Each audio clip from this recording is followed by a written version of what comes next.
kind words, and I thank all of you for being here today.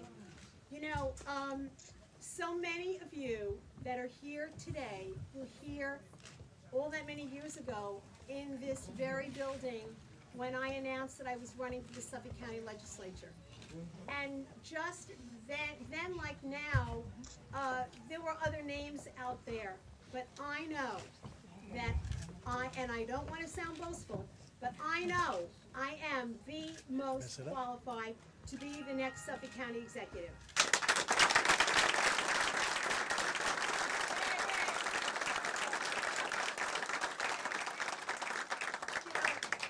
But there's no on-the-job training here, folks. We can't afford on-the-job training. I have the background, I have the experience. I have the experience in government, having served on the Suffolk County Legislature, and when I was there, I was a full-time working legislator who worked on the committees, going, you know, meeting with the people, meeting with the civics, hearing what the issues and the concerns were. When people were afraid of things at the mall, we put a substation in at the mall. Whatever it is, it's sitting there working together, coming up with solutions to problems. We heard about how there's a nursing shortage.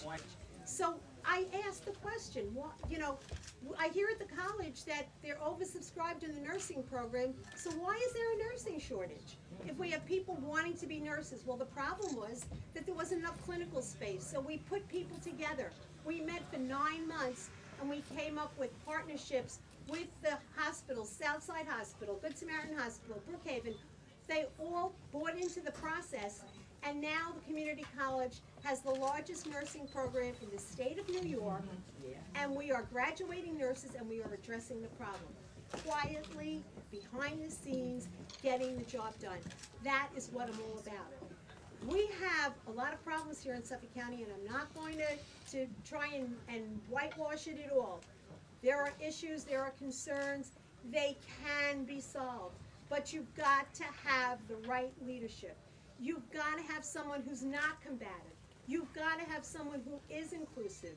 You have to have someone who's willing to work with people and do it quietly, just getting the job done. That's what I'm all about. You know, when I talked about the nursing program at the college, another thing that we almost lost, and that was the culinary arts program out in Riverhead. That program took a little bit of faith and people that understood business, which again, I bring to the table. I have all of the years in government, working in the legislature, working, you know, as the chief investment officer, working with the county's finances every single day. Nobody knows it better than I. But what I bring to the table is the fact that I was out there in the real world. I started a business, I ran that business for many, many years, had employees, had to worry about meeting the payroll every week, addressing the bottom line. I know what it is, and I never forgot that and never will forget that when I'm in government, because government should be there to help people, not get in people's way.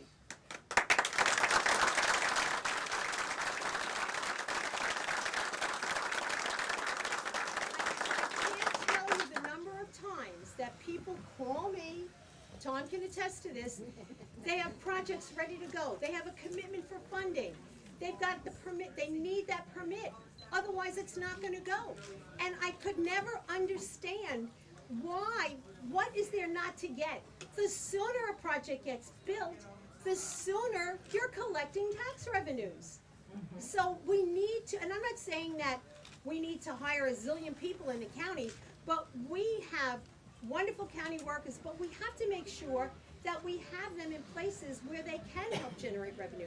I don't want to hear someone's got a permit, can't get it filled because the guy that reads the drawings is out sick and not going to be back for a week.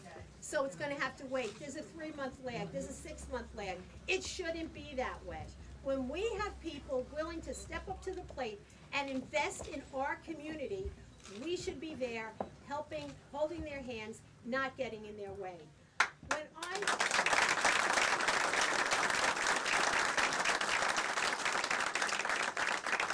and I'm really going to try and wrap this up. I want to be brief. And I don't want to stand between you and the coffee and the pastries, and I want to thank Lorraine for being so gracious, and I guess it's the Italian in me, and my mom always come have a cup of coffee, and I wish she could be here, she and my dad, to see this today.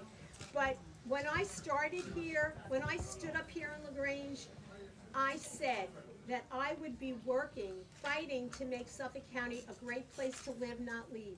That hasn't changed. I will always put the people, us, the people, we are the government. You come first, not politics. That doesn't have a place.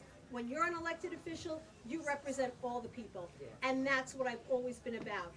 Remember, and I need you. I need you to be a part of this process. We are in this together.